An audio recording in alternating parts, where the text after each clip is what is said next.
Assalamualaikum warahmatullahi wabarakatuh. Petang Syawal PKPP hadis ke-6. Menuju ilmu bererti melalui jalan ke syurga. Melalui jalan ke syurga, nak pergi syurga ni. An Abi Darda radhiyallahu anhu qala sami'tu Rasulullah sallallahu alaihi wasallam yaqul man salaka tariqan yatlubu bihi ilman salakallahu bihi tariqan min turuqil jannah wa innal malaikata latad'u ajnihataha ridan li talibil ilm wa innal alim la yastaghfiru lahu man fis samawati wa man fil ard wal hitanu fi jawfil ma wa inna fadlal alim 'alal 'abid ka fadlil qamari lailatil badri 'ala sairil kawakib. Wa innal ulama warathatul anbiya wa innal anbiya lam yurithu dinaran wala dirhaman walakin warathul ilma faman akhadahu akhadha bi khatin wafir. Akhrajahu Abu Dawud wa Tirmidzi wa Ibnu Majah. Maksudnya, dengar, daripada Abu Darda radhiyallahu anhu, dengar ni, beliau berkata, aku telah mendengar Rasulullah sallallahu alaihi wasallam bersabda, siapa yang melalui suatu jalan untuk menuntut ilmu, bererti dia telah menjalani suatu jalan daripada jalan-jalan syurga. Sesungguhnya para malaikat menghamparkan sayapnya kerana redha bagi orang yang menuntut ilmu. Manakala seluruh makhluk yang ada di seluruh lapisan langit dan bumi meminta ampun untuk orang alim, sehingga ikan yang ada di laut ini turut sama mendoakan. Sesungguhnya kelebihan orang yang alim berbanding orang yang abid, yakni ahli ibadah, seperti kelebihan bulan purnama atas sekalian bintang-bintang. Sesungguhnya ulama itu pewaris Nabi.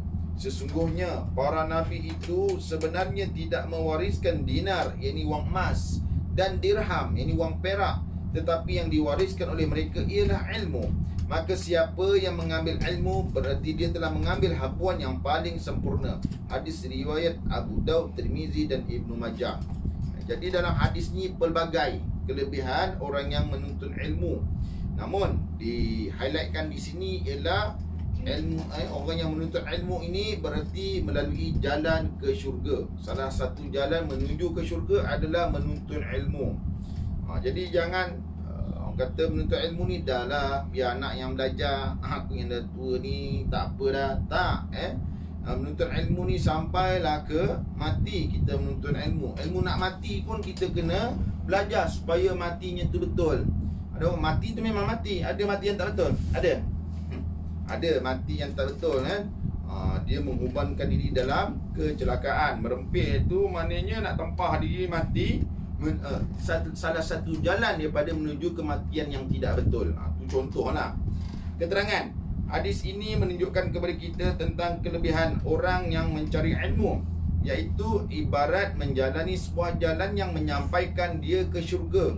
Dalam bahasa yang lain, orang yang belajar ilmu itu telah memasuki permulaan perjalanan, di mana jika diteruskan perjalanannya, maka dia sudah pasti akan sampai ke syurga. Jadi kena teruskan perjalanan tu sampailah ke syurga. Jadi orang yang berilmu itu ialah orang yang melalui jalan yang menghubungkan dia ke syurga yang penuh dengan kenikmatan. Memang kadang-kadang sepanjang perjalanan tu ada liku-liku. Contoh belajar ni, stesen ni, tapi ada kesukaran-kesukaran ataupun kekhilafan dalam perjalanan. Dia tetap juga berjalan untuk menjadi jalan yang betul untuk menuju ke syurga. Contoh bahagian akidah. Betul dia menuntut ilmu, tapi rupanya stesen yang disinggah tadi ni, rupanya ilmu tu salah punya. Tentang menyifatkan Tuhan dan sebagainya, salah. Dia kena jalan lagi untuk mencari ilmu lagi, untuk membetulkan ilmu akidahnya tu tadi. Itu contoh. Begitu juga bab fiqah, bab akhlak dan sebagainya. Dia teruskan jalan lagi, temui jalan yang betul untuk menuju ke syurga. Oleh sebab itu, mungkin saja kehidupannya agak susah dibanding dengan kehidupan orang yang memilih jalan mencari harta benda. Kerana memang telah disebutkan bahawa para anbiya itu tidak meninggalkan harta dan kekayaan, tetapi yang mereka tinggalkan hanyalah ilmu yang sudah pasti besar halangan dan rintangan untuk mencapainya. Oleh itu, ramai orang yang tercicir di pertengahan jalan dan tidak sampai ke penghujung jalan kerana tidak sabar dalam menghadapi halangan dan rintangan tersebut. Namun, bagi mereka yang tabah, sabar, maka mereka akan bahagia di dunia dan mendapat kesejahteraan di akhirat kelak. Dengar ni. Jalan cari harta tu tak sesukar mana. Walaupun kadang-kadang susah juga. Sukar dengan susah. Tak sesukar mana, tapi kadang-kadang susah juga nak dapatkan. Itu mengikut daya dan gaya yang buat untuk mendapatkan harta tu. Tapi untuk mendapatkan ilmu tu lagi susah, sukar. Dia kena ada sabar dan istiqomah. Dengar ni. Dengar tak ni? Dia kena apa nak nuntut ilmu ni? Kena ada sifat apa? Sifat baik, tabah. Sabar dan tabah. Tabah lagi istiqomah. Tahu istiqomah tu apa? Tahu, membuat benda. Buat benda apa? Baik. Secara konsisten. Jadi belajar ni kena konsisten. Faham? Jadi mudah-mudahan kita sentiasa mencari ilmu, dan ilmu itu dapatnya kadang-kadang bukan depan guru, kadang-kadang melihat kematian pun satu ilmu juga. Wallahu a'lam bissawab.